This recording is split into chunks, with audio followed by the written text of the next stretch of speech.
Hi everyone, my name is JC and I share spiritual truth so that we can learn to worship God in spirit and in truth. Now today I am continuing my series on the book of Revelation, and the idea of this series is not to go in depth. Okay, we've all been there. You open up the Bible, you're confused, you think to yourself, what is even going on here, right? So the idea is to simplify and to help you understand what's actually going on here. I'm just going to highlight key ideas of what's happening in each chapter and who the main players are, okay?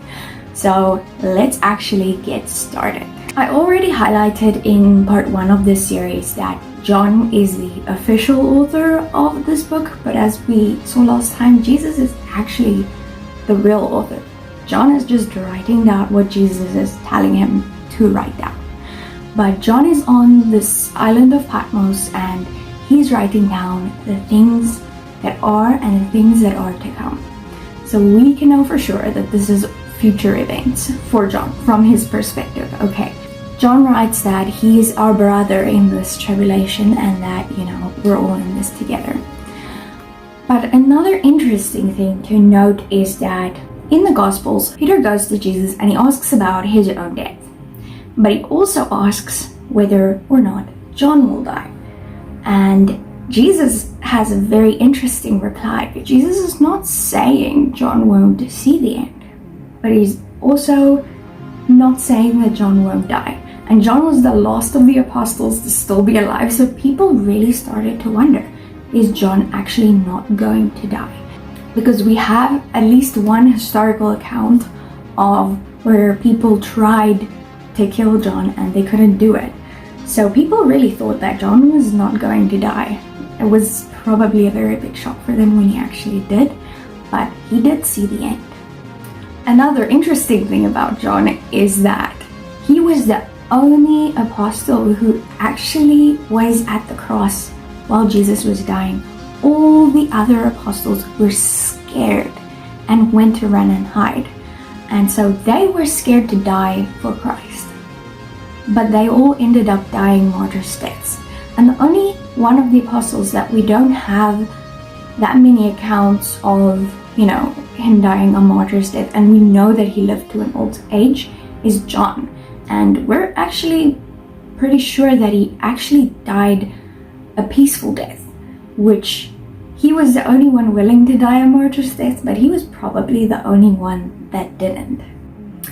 Moving on from John though, let's actually get into the rest of the context, because we have the introduction where Jesus appears to John, but then Jesus says something interesting. He says that this is a letter to all the churches, and he also says that there is a blessing attached to this book, and to everyone who takes its words to heart and reads its words aloud.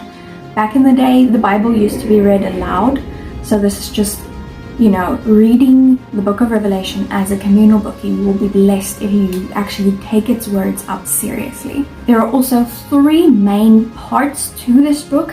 It is the greeting, then it is an introduction to the 7 churches, and then the appearance of the Son of Man. So first John hears this voice, and then he turns around and he sees the Son of Man. This description of this person, Jesus, the Son of Man, is actually really significant because it links back to the book of Daniel. So the prophet Daniel also saw Jesus in this form, in his glorified form. And interesting to note, John actually also saw Jesus in his glorified form before this instance. So before, John and 2 of Jesus's other apostles went up on a mountain with him, and there they saw Moses, Elijah, and Jesus, all in their transfigured bodies. So this is not the first time that John sees Jesus like this, but here we get a description of him, and it is so cool. If you don't want to see Jesus after reading this, then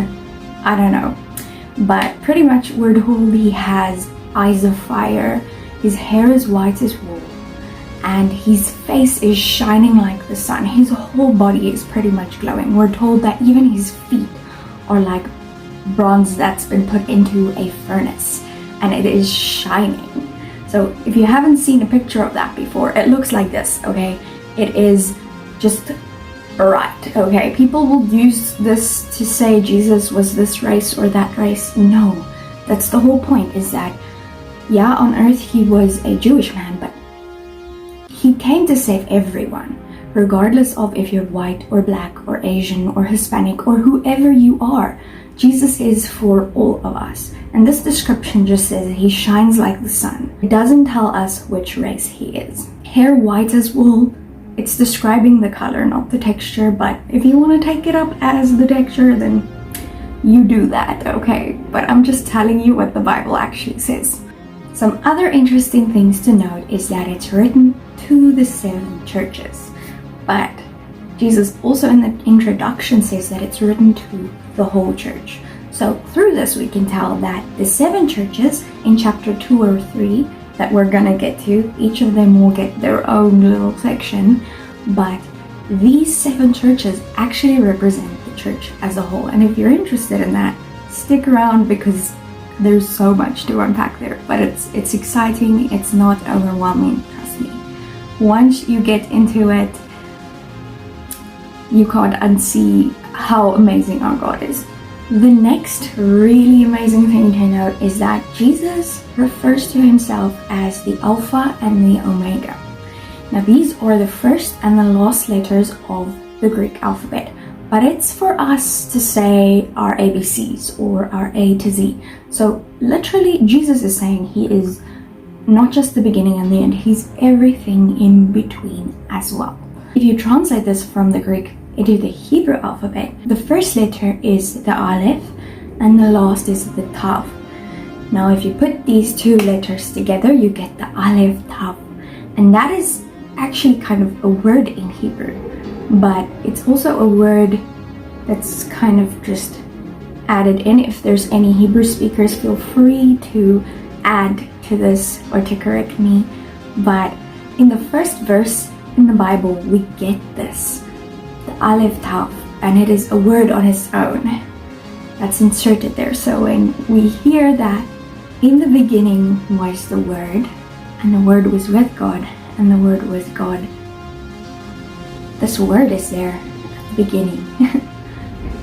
From the beginning, God had this whole thing planned out. Jesus is also walking among the lampstands, and this is significant to note because, like I said, the lamps represent the churches and the churches represent us. So yeah, the Spirit and Jesus, they're walking amongst the lampstands, and God is present in our lives even now. That's what we can get from that part. When this takes place, we get a phrase in here that it is on the Lord's Day. You'll hear a lot of people tell you that that means Sunday, but if you take it back in the context, which context is always important, usually when the Bible talks about the Lord's Day, it talks about a day of judgment. And so we can see that actually play out, that this is when God finally, all these prophecies building up to this point about God's judgment coming to earth, now we are seeing the whole thing play out. The Lord's Day, the judgment, it's happening. Okay, with prophecy, timelines can get a bit confusing because some prophecies actually have a cyclical nature, so they can mean more than one thing. But the book of Revelation is actually relatively chronologically coherent, and you'll see what I mean as we go through it. A last thing to note is that when John sees Jesus, his reaction is not what you'd think. He walked with Jesus on earth. He was one of his best friends, but when he saw him, he fell to his face. He was overcome with fear, and that is probably going to be us as well. We don't have this image in our minds anymore that God needs to be feared, but the fear of the Lord is the beginning of wisdom, and we should take that up seriously. I know we don't like a God who judges. I know we don't like a God who is in control, but he is in control and he's coming back to judge. Happy, loving Jesus came to earth to die for us so that we can actually have eternal life. But for those who choose to reject him, yeah, he's coming back and he's judging. And that's not a bad thing.